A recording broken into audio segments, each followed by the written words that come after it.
2023 সালে যখন আমি 9 মাসে প্রেগনেন্ট ছিলাম, তখন খুব অদ্ভুতভাবে, খুব অমানবিকভাবে আমাকে অ্যারেস্ট করা হয়েছিল।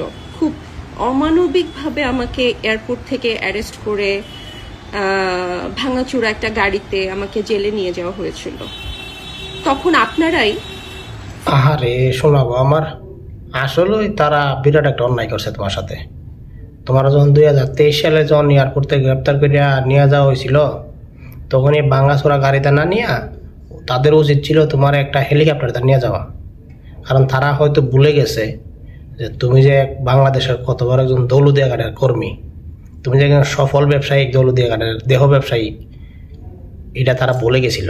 ইভেন এটাও বলে গেছিল তুমি যে টাকলা মোরাদের সাথে, টাকলা মোরাদের তোমার সামনে পিছনে দুনো দিক দিয়ে করছে ডগ স্টাইলে, এটা হয়তো তারা বলে গেছিল। এই জন্য তোমার ভাঙাচোরা গাড়িতে নিয়ে গেছে। এটা বিরাট একটা অন্যায় করছে তোমার সাথে।